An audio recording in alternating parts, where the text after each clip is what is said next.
at the Accelerating Access to Assistive Technology workshop in Jakarta, hosted by WHO and UNICEF. A great example of many stakeholders around the table who need to cooperate in order to accelerate access to AT. So Indonesia can lead the way in terms of national collaboration and how the different groups can work together. We are able to hear a lot of different experts and expertise being shared during this workshop.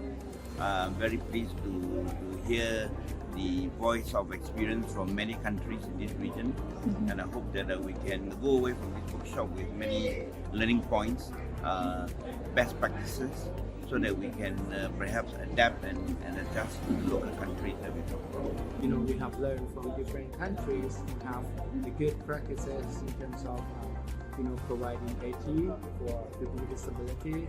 It's not about talking about how much cost provision of assistive products, but how much cost not providing assistive products.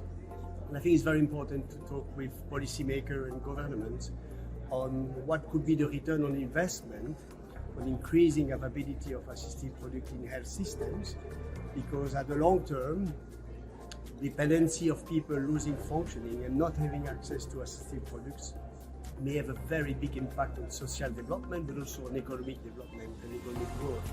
Just hearing the feedback and the perspectives from all the different countries, for me, has been really enlightening. Learning about all the tools and resources that are available across the UNICEF and WHO platforms, and hopefully the country stakeholders that we have here are able to take that away and use them for accelerating access to AT. Cheaper is not always cheaper.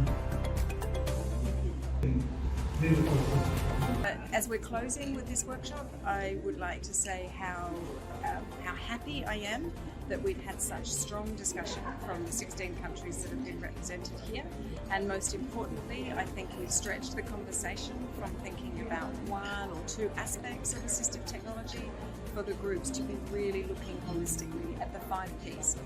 What is it that we need to do strategically to strengthen and to accelerate access to assistive technology, considering a people-centered approach that encompasses good policy frameworks, that covers the products, the quality, the availability, the affordability, that covers the provision systems and models that we need to have in place, and to ensure that we have the right personnel with the competencies and the equipment and the resources that they need in order to support people's access to assistive technology.